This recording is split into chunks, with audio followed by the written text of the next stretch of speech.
जब अभिनव उन लोगों की बातों को ध्यान से सुन रहा था, तब इधर चाहत भी उसे देख रही थी। चाहत भी अब अभिनव की तरह उन लोगों की बातें सुनने लगी थी। जब उसके कान में उनकी बातें पड़ी तो वो धीरे से हंसते हुए बोली, क्या डेयरिंग है यार इन लोगों की। दिक्पाल की होटल में बैठकर टाइगर की बातें कर रहे हैं। या तो इन्हें शराब चढ़ गई है या फिर सच में इनमें बहुत हिम्मत है। इतना कहकर चाहत फिर से अपनी कुर्सी पर आराम से बैठ गई थी, लेकिन अभिनव अभी भी उनकी बातें सुन रहा था। चाहत लगातार अभिनव को देखे जा रही थी। उसे ना जाने क्यों यह आभास हो रहा था कि अभिनव उससे कुछ तो छुपा रहा था। वो औरों की तरह अभिनव के कपड़े नहीं देख रही थी, बल्कि उसकी नजर उसके चेहरे पर थी।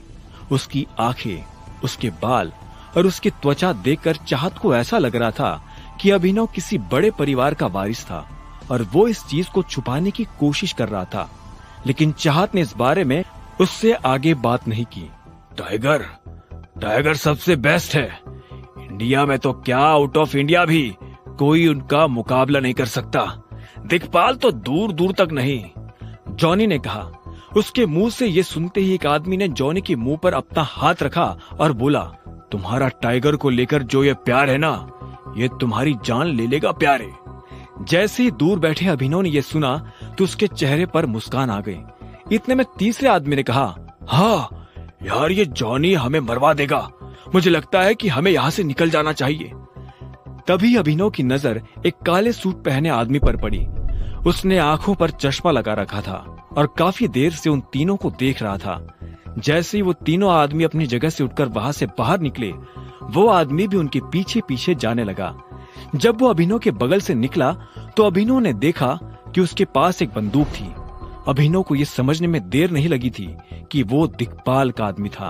अभिनव को ये भी समझ में आ गया था कि कुछ ही देर में उन तीनों लड़कों के साथ ये आदमी क्या करने वाला था।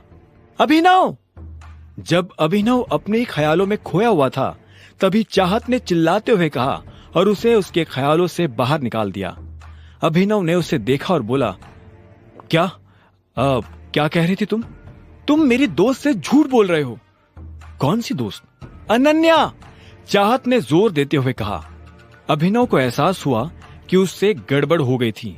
फिर भी उसने बात संभालने की कोशिश करते हुए कहा, नहीं, ऐसा कुछ नहीं है। मैं क्यों उससे झूठ बोलने लगा। और हाँ चाहत, मुझे अभी निकलना होगा। एक जरूरी मीटिंग है, मुझे उसके लिए जाना है। और फिर तुम्हें तो पता ही है, मैं अनन्या का पति हूँ। अगर घर पहुंचने में जरा भी देर हो गई तो वो मेरी जान ले लेगी। वैसे भी वो मेरे ऊपर बहुत शक करती है।